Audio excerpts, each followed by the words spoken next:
guys, kia ora, whakalofa lahi atu, and welcome back to this week's podcast episode. I am so excited. I have a special guest on, Timara Rapana, aka Sagi Sis.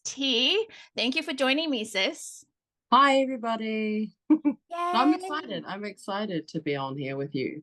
Yeah, you look amazing, by the way. I freaking love your makeup and your hair looks incredible. You look incredible. And actually, that's something that when I found, because I found you online, I found you on TikTok, and that's something that stood out to me. Like on the For You page, I'm like scrolling, and then you come up, and I'm like, look at this chick. Like your freaking makeup was popping. You were dancing as well. And your plus size as well, which is something I talk about a lot. And unfortunately, a lot of women who are plus size feel like they can't get up online and they can't express themselves and they can't be themselves. So when I saw you just unapologetically being yourself, I was like, who is this woman? I need to follow. I need to like get amongst it. I need to comment. I need to all the things. So I'm so glad that we connected, and I'm so glad that you decided to come on the podcast. So I'd love to know if you could just introduce yourself a little bit to the people. What would you like to share? So my name's Timara, but on social media I'm Sagi Sis _T. I've got two little girls, two daughters, and basically I'm full-time on social media now doing different contracts and things like that. And yeah, I do TikTok, Facebook, and Instagram, doing dancing and just pretty much sharing my daily life with everybody, and hearing about other people's journeys and replying to them and things like that. Yeah, that's awesome. Thank you, sis. So I'd love to know, I feel like your childhood really shapes who you are and who you become in this world. So please share, like, what was it like growing up as young Timara? Absolutely. I believe we're all shaped by how we're brought up and what we see in life. And my upbringing was very colorful. It wasn't perfect at all. I was brought up by my grandmother, and then after that, basically brought up by myself because I had addict parents. And what else? I lived on the streets for a little bit and just couch hopped for a bit and been into drugs and things like that. Found the wrong path. Definitely found the wrong path, but that's all I knew. So that was pretty much young Timara, bringing up my siblings, my younger ones. So I was made to be a mum and responsible quite young, and always being in survival mode. That was pretty much in a nutshell. Young Timara was in survival mode most of her life. Yeah. Thank you for sharing that, sis. That is something I saw that you share openly about, that you had past struggles with addiction and sleeping on the streets and stuff like that. I'd love to know, like, how did you overcome such a difficult chapter in your life, and like what kept you motivated during those dark moments? It's a hard one, really, because so even though I've had such a fucked up life and like so many things happen at little moments in my life, I've always been in a dance group, performing somewhere, learning some sort of makeup, but only snippets, because that wasn't my life that time. So I got to a point, and I actually remember the point that I got to after I gave up drugs. It was a point where it was like, well, I want to open a dance school, and I want to be able to be affordable for people and perform and help people to perform as well. And that's what I did. That was like sort of the turning point. And I just pushed because I wanted to be better. I didn't want to be stuck in that cycle, because it's pretty much a cycle. When you're brought up in a world like that, it's a vicious cycle that you can either go with it and continue it in your life, or you can go against it and find a new way of life and learn as you go along. Yeah, I Good. love that so much. Thank you for sharing that. So, I noticed like you talk a lot about dance. Is that how your like online presence came about? Like, how did you become Yeah. like a public figure? Yes. So before I got a dance school. I made a dance school, a small one, and then I moved it to 3 different towns, and we'd go and have, different competitions around with the kids, and it was not just a dance school, it was a school where, of course, they're learning dance, but they're learning how to be confident on stage and be creative and learn, and it helps them with, the dance school and in life as well, with school as well, because kids, it's hard for them to get through school without confidence, Mm, um, and yeah, I had that dance school, then COVID hit, and I couldn't have my dance school anymore. So literally, I was dancing online because I was just like, why not? Go and I did some lives teaching dance and doing some little workout dances. And then I saw transitions and I was like, oh, I want to try that, and made a mess all through my house trying to learn that, and just kept going, creating different videos. And I realized that it inspired others. And I was like, oh, because in my mind, everyone was like, oh, I can't believe you're wearing that, or I can't believe, oh, how mm, that confident. But in my mind, it's like, hey, I've always dressed like this. I've always, no matter what, I've always, even when I was homeless sleeping on the street, I still had silky pajamas on, trying to look like a queen. Um, it's it's just who I was, but I didn't see it as, I didn't realize everybody else didn't feel that way. So then mm, I was like, oh, okay. So not only does it help other women, but it also helps me too, because I'm still quite held back person. Like, I'm still quite quiet, and I have my own insecurities as well. So, mm. Yeah. yeah. Speaking about body image, like what has your body image journey kind of been like? Like you say that you didn't even realize like it was a thing till you got online. But growing up, did you Hmm. have body image issues or anything like that? Um, I did when I was younger. When I was younger, I used to think, oh, I had to look a certain way, had to be a certain way, but I ended up just dressing how I wanted, no matter what my size was. And Mm, everyone always knew me for that. They're like, oh, here comes Tamara and her outfits. yeah. Always. Um, and I love it. I just love dressing up, and I love trying different things, because I always believed that you don't have to be a certain size to wear what you want to wear. Mm, You can wear whatever you want to wear. It's the confidence that matters. But I didn't realize that's something I didn't realize. I didn't realize it was actually confidence that I had. yeah. I just thought, oh, I'm going to wear it because I think it's pretty and I think it looks beautiful. And people are like, oh, the confidence. I'm like, oh, wait, does not everybody have that? And then Yeah. I'm like, wait, they don't.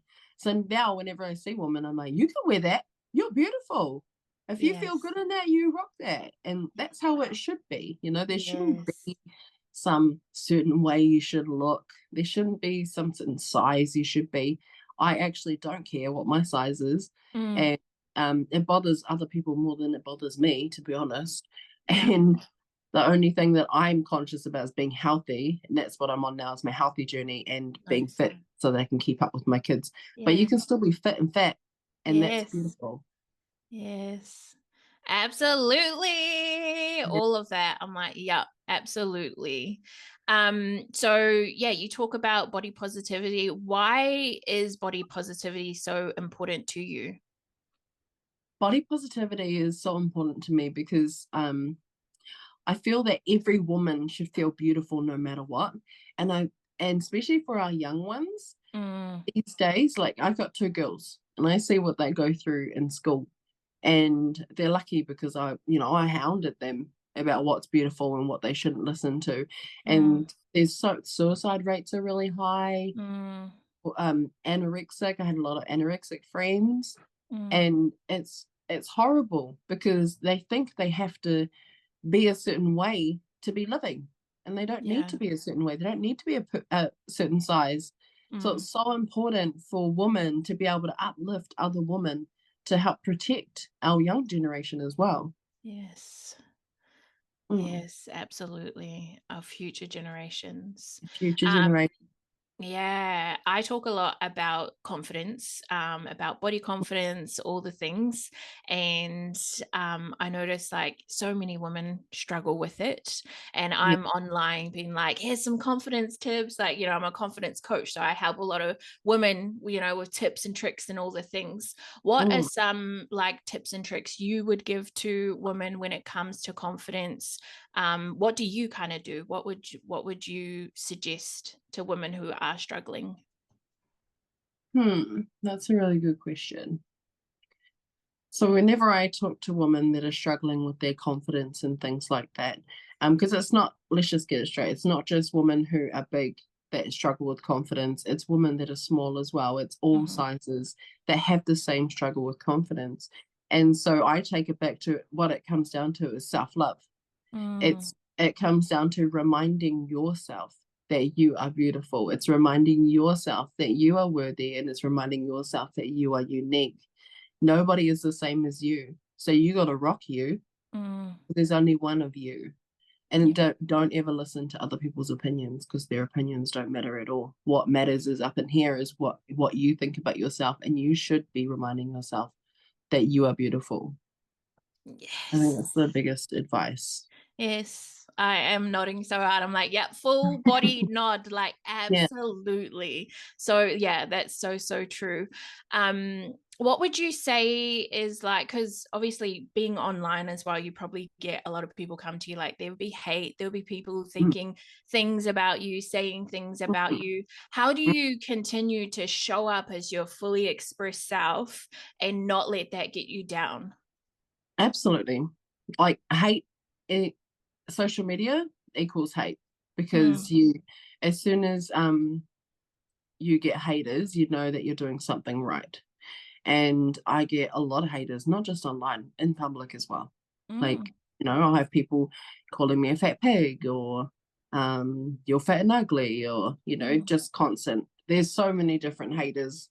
But I think for me is I continue to turn up because I know that their opinions don't matter. I mm, know what they say is just a projection on themselves. And if they feel like they have to tell me that I'm a certain way, that's probably because they're struggling with it themselves and they just need a mm. little bit of love and a little bit of encouragement. Um, but in saying that, if it does get too much, which it does, because I'm not superwoman, Mm, I do break.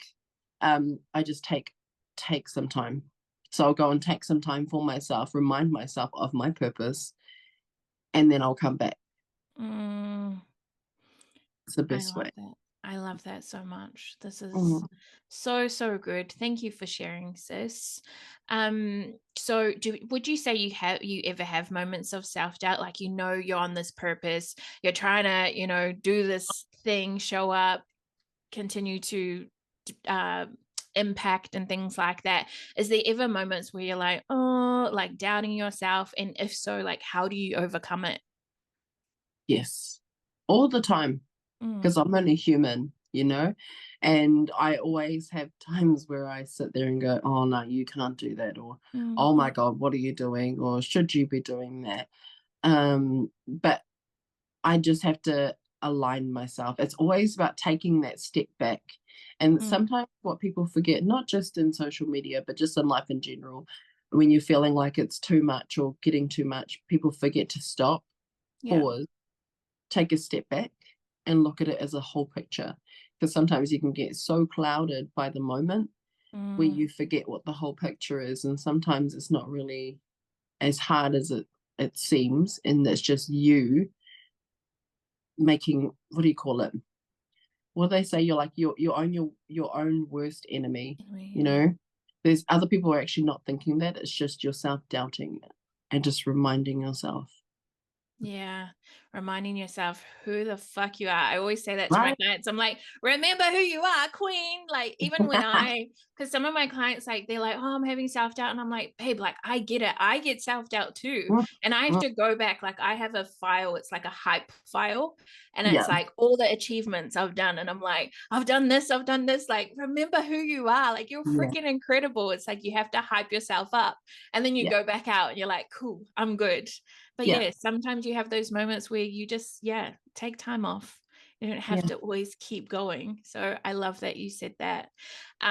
Looking at your own upbringing, what aspects of like how you were raised have you kind of taken into motherhood? Like, what have you taken on and shared with your children? And then what are you like, kind of like, nah, I'm doing things differently. I'm not carrying that on. Hmm. I actually talked about this yesterday on social media, and it's massive. My upbringing is a massive, like, it sort of sits there in my back of my mind, and I look at it Yeah. all the time, and I'm like, remember that? That's what you're not gonna do, you know? Yeah. I'm grateful for my parents because even though it was shit, it's taught me what type of parent I want to be for my children. Mm, Um, so something with my children that I do differently is I communicate with them everything. And what I mean by that is absolutely transparent. So even, sometimes some would say, oh no, we shouldn't say that around the kids. We'll wait till they're gone and then we'll say it. mm, Whereas I do things differently, each to their own. And mine is I'm gonna say it because mm, when they get out in the big bad world, it's not gonna be a shock. mm, No, they can come to me about absolutely everything and anything. And what that's how that's helped me as a person is I know the struggles that I went through when I was younger and I had no one to go to. mm, And there was so many things that I had to battle with in myself. And what does that mean? That means I've grown older to have this trauma mm. stuck with from when I was younger. So I don't want my kids to have to do that. I want them to be able to come to me and say anything, even if it's about me, you know, Mm. and even if it's not the right thing they're thinking, at least they've been able to get it out because they're not going to hold it for the rest of their lives as a grudge and then get to my age and then have to deal with trauma Yeah. themselves. Mm. Yes. I love that so much. That's so good. That's something I'm not a mum yet, but that's something I think that I never know because who knows when I become a mum, I might not be that way. But that's my facado. I'm like, Mm. I want to share everything. Like I want to communicate. I want them to know because a lot of times, yeah, when I was younger, I'd hide things from my parents. Yeah, Didn't have the safe space, didn't feel seen and heard. I felt like they didn't know me. yeah, And then as well, like when like stuff was happening at home, when there was like domestic violence and all those things, I always made it mean that it was about me. Like, oh, they're yeah. fighting because of me. Like, Mm, mum's crying because of me. Dad's upset because of me. Like, oh, yeah, I'm a burden to this world. And it's like, it's got nothing to do with you. But as kids, like, you think the whole world revolves around you. You yeah, think everything's to do with you. So I love that you say, yeah, communication. I think yeah, that's one thing. Like, there's a lot of problems in the world, and it's because we don't communicate. And if we yeah. just sat down and just had like real, raw, great Oh, conversations, I feel like so many things could be solved, or there would be so many yeah. solutions. Yeah. They So, should. Yeah. Like I'm still going through it. Like I'm not a freaking expert. yeah. Like I've got two teenagers, Yeah. but I'm learning, and I found that the communicating and being transparent works a lot because they're in the age of experimenting, Yeah. And so I'd rather them come tell me than jump out the window like I did, you Yeah. know. Just shit. Just come tell me so I know what's going on. Yeah. Instead of sneaking out and being drunk in the field and at Right? midnight in the middle of a field with Yeah. freaking randoms. Yeah. Yes. Yes. Absolutely. That's what I did. Yeah. Same. Awesome. So would you say like what you've overcome, like the hardships and stuff that you've overcome, do you think that that's influenced a lot in the way that you parent nowadays? Absolutely. Like, yes, everything in my childhood has shaped me to who I am today. And some of those are really good and some of those are not good. Yeah. I still struggle with survival mode, Yeah. and that comes from my childhood, and I can't Mm, help but be in constant survival mode. But yeah. I'm learning as I go that I don't need to be in that all the time. That it's Yeah. just when you're brought up like that all the time, how do you not, you've always got plan B, C, D, like Mm, yeah, back the what pocket. ifs. Yeah. Yeah. Yeah. Yeah, absolutely. How did you come to, like, it sounds like you've done a lot of work on yourself, you've overcome a lot of things. Like, how did that happen? Was it through dance and being online, or have you like coaches or therapy or anything like that? Like, how Mm. did you process everything? Dancing is my outlet. Like, Yeah. I absolutely love dancing. When I'm dancing, nothing else in the world matters around Mm, me. Um, so yes, dance, but also just when I came out of rehab, um, I still had it, like, even though I'd given up drugs, hadn't worked on myself at all. yeah. So I was still the same broken child, um, just without the drugs to mask it. Yeah. So then I had to go through life trying to figure out what the fuck I'm doing and how am I going to work on certain things. I feel like my kids saved my life. Having my Mm, children made a huge difference for me because once I had them, it was a different world. It wasn't just me that I had to look after, it was them as well. mm, And as I've grown with my kids, I've learnt that all the traumas inside me, certain things that I do is because of my trauma. mm, So I've just taken on different things. One that I did last year, which is probably my biggest, and because I feel like this year has been like a really, really big healing journey for me. nice. And I did a Empower Me course, and I also had a psychologist on the side because I Mm, found counseling didn't help me, but psychologist was good. nice. But Empower Me helped me to work on things for myself. And what I mean by that is it helped me to see situations that I get myself in, Mm, think about why I'm in that situation and how I got myself in that situation. So mm, instead of just running from it, actually dealing with the issues that got myself in there and dealing with certain things. So I've been working on that. As and it's been helping with my anxiety because I get massive anxiety leaving the house. I can't go in a car, a gas station, a dairy, anything like that. mm, But because of past traumas, I didn't realize that. I just thought that I had anxiety and that's what anxiety was. But mm. it was just because I had fear and I worked on that fear to be able to help me to grow and get more, confident and get out there more as Yeah, me. nice. Amazing. That's so amazing and so, so inspiring. Thank you for sharing, sis. What's like some lessons that you've learned from your children? Oh, from my children. Lessons that I've learned from my children. I think at the beginning of becoming a mum, I thought that one, I had to have a routine. Two, I had to have the house done, this done, that done, Mm, and work and, have all this for them. And something I learned is actually they would rather my time mm, than trying to build this big castle fortress for them. My time and having me present is way more important than trying to build this big life for them because I spent probably the first few years of their life I wasted because I was trying to build this extravagant life, but that means I wasn't present. I was always mm, off doing my own thing, working, trying to hustle, get things for them. And my lesson I learned was I just wasted that time because mm. I could be living in a cardboard box with them, but if I was present, they'd still be happy. So that's the big. Yes.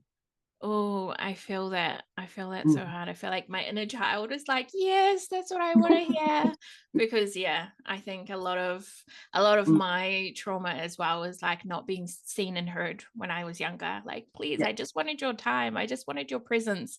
I wanted you to see me and hear me and all the things. So Yeah. I think, yeah, sometimes we think we're doing the good thing by building all these amazing, a big Mhm. house, a nice car, these holidays and stuff, but it's like, no, just tune in, check in every day. How are you? Let's, have some time and be present together. So thank you for that, sis. What message do you want to share with women who might feel trapped by their circumstances, whether it is like addiction, homelessness, or just like feeling stuck in in life? Stuck, yes. And I remember feeling stuck. And I know, I hear a lot of people feeling like they're stuck. And I always say, you're never, ever stuck. That Mm, is just a feeling, which is fear, that is put on you. It's either put on you by yourself or put on you by other people. Other people like to make you feel like that you're stuck so that you don't go anywhere and you stay put wherever they are. So what you need to do is, the first thing is find your priorities and your why. What's mm, your why in life? Your why could be your kids. Most of the time it's your kids, your job, you. If it's not your kids or your job, it's you. That should be your number one mm, priority and your why. And once you find your why, you build your little fortress around your why to be able to help you. So I always say to people, if people in your life are not contributing to your filling your cup or listening to you or uplifting you, then they're not worth having in your life. mm, You remove all the toxic, you remove everything that's not there for you, they're not cheering you on, and watch yourself grow, because you'll be mm. able to realize that you're not stuck at Yes. all. So always find your why and work towards that why. Yes, I love that so much. I Mm. also love, like you said, you're not stuck, it's fear. Like, Hmm. what's the fear? And I had a Hmm. similar conversation with a friend. No, it was a client the other day. And she was saying, like, I don't know what I'm doing. I don't know. I don't know. And I'm like, what's the fear, sis? Like, I'm like, are you scared of what people might say? Are you scared Yeah, of being rejected? Like, what are you scared of? And then we unpacked it and she was like, I'm actually scared of what my family is going to say about me. right. And I'm like, there you go. And then that just opened up so many doors because she was like, Yes. okay, I'm not stuck. I'm just scared. So Yes. I love that you mentioned that. Like, what's the fear? Check that fear out, then the why. Yeah. It's so true. It's you're not stuck. It's the fear. And Mm, most of the time, if you've got like a fear, right? For mm, example, let's just make one up. You've got a fear that your family are going to say something to you if you don't do it. If you mm, do it, they probably are going to say something. So what you do is you acknowledge that that's going to happen. You acknowledge that you don't take that on and you do it anyway. And then when they do it, it's a ride. But once you get past that ride and you get to the top, they're left behind, going yeah. round and round and roundabouts, and Yeah. you're still growing. So it's not a stuck, it's just you got to get through the sludge to be able to have a clear Yes. road. And not saying, yeah, so that's just giving an example of you fearful of something doesn't mean it's not going to happen. It probably Mm. will happen, but as long as your mind is strong enough to be able to get you through it, you'll be absolutely fine. Yes. Love that. Thank you so much. We will wrap up shortly. I just want to ask two more questions if I can, Mm. sis. I do acknowledge your time. But question one is for anyone out there who is like, oh, I want to be a public figure, I want to do this full time. Like, I know a lot of people will be looking up to you right now, being like, damn, like, look at her go. She's doing it full time, and she gets to hang out with her kids and all the things. Like, what would you say is some advice to them if they do want to do that? And then also, like, what are some things that people maybe don't talk about that, when it comes to being a public figure, being online? Hmm. That's a good question. So I never started social media thinking I was going to be where I am today at all. I started it because literally I was bored from not having a dance school and I just danced on social media. But Mm, to where I am today has been an absolute roller coaster. So something that no one talks about that mm, ever is when you do social media and become public figure or anything like that, you don't get paid by social media ever to be that type of person.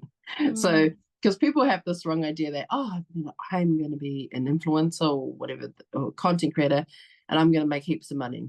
Not true. mm, Content creators don't make any money. um it all comes from brand deals. mm, So my advice to somebody that was wanting to do social media, I think look at what sort of brands that you appeal to and mm, with your skills. And because if I was to ever start from scratch and wanted to do this as a job, mm. that's what I do. I would be like, okay, what's my skills and how can my skills help does any businesses and what type of businesses are they, so Mm, that you can try and reach that market only, if it makes sense. yeah. That's Yeah. very interesting. Thank you for sharing that. I know that would be so helpful. Yeah. I'm even thinking like, what brands do I want to reach now?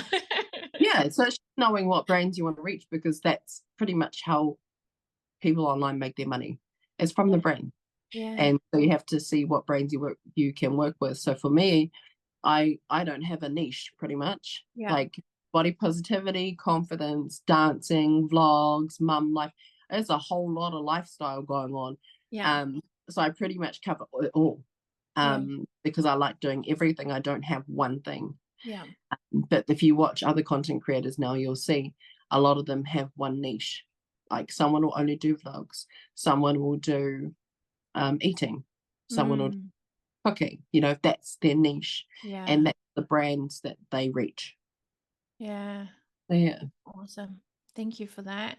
Awesome. So, last question. Looking back at your journey, what are you most proud of, and what legacy do you hope to leave for the next generation of women who look up to you?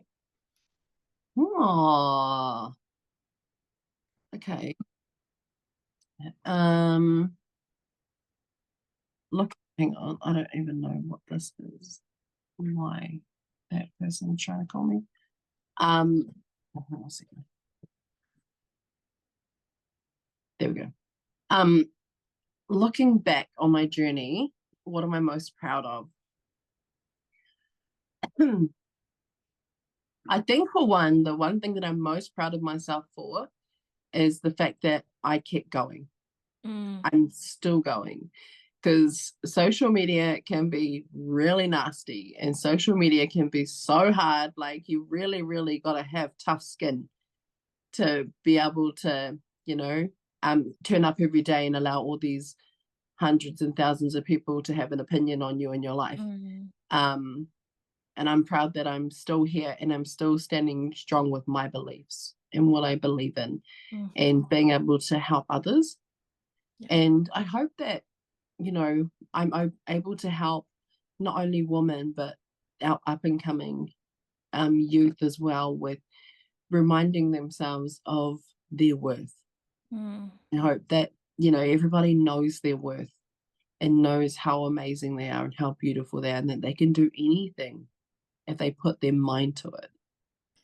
And that's what I hope for. yes. Oh, thank you so much. I felt that in my heart. Thank you, sis. It's honestly been a pleasure. I am so grateful that you came on the potty, that you blessed us. I know this is going to help so many women. Even things that you've said in there, I'm like, oh, that helps me so much. It's so good to hear Mm. that from someone that I look up to as well. So thank you so much for coming on. If anyone wants to reach out to you, where can they find you? Where can they follow all the things? I'm on TikTok, Instagram, and Facebook, under Sagi Sis _T. Awesome. What's Sagi Sis, by the way? I was like, are you a You know what? Sagittarius? Is it that? I'm glad you asked, Yeah. because a lot of people always like, oh, how do you see your name? Where did your name come from? Like, look, I can't change it now. I've got no Yeah. choice. So it takes it back to, I had a dance school, and my dance school was called Sagittarius Sisters. So we Ah, started TikTok for the dance school, and it was called Sagi Sis T. Because I also have one of my other choreographers, my best friend, her name's Sagi Sis Anna on social media. And people go onto her page and they're like, hey, you're stealing her name. And oh. she's like, no, like, this is where it came from. And I just Yeah. can't change it now, because people would be like, what? You know? Yeah. Who's that? Okay. So that's where it Yeah. came. Sagittarius, and I'm a Sagittarius. So Oh, that's so cool. Are you planning to like bring the dance school back or do anything around that? Do you still do dance classes and stuff? no, I stopped last year, like, because I did go and help another dance school for a bit. Yeah. Um, I would love to bring out classes again, because they're not just dancing, it's confidence and Yeah. performing. I love Yeah. that. But it's just the rules around everything is hard. Like, Oh, I'm thinking, oh, see, again, is it going to take time away from being present, going to yeah. do that and travel around and everything like that? But I'm hoping, I'm hoping to get some workshops done, Yes. and travel around and do workshops. Oh That my gosh. that would be awesome, but find someone to help me plan it. Yeah, that'll be so Right. cool. Can you come to Melbourne? I was just talking with one of my friends yesterday. We were at lunch and we were talking about like we'd love to learn to dance and all the things. And I feel like there is a lot of confidence in dance. And I'm so unco. Like everyone thinks because I'm Islander, because I'm Polynesian, I should know. Like I should be loose. And I'm like, nope, I don't know what's going on. I try, but Oh, like yeah, there's so many people in Melbourne and Sydney, Perth, and Brisbane that have asked for it. yes, So please. maybe in the future we get big enough Oz group, tour, Oz and tour. that would be awesome to travel around and do those. Definitely. Yes. Awesome. Yay. That would be so cool. Well, thank you, sis. I'm mindful of time. Thank you for blessing us. We love For you. Thank having you me. so much.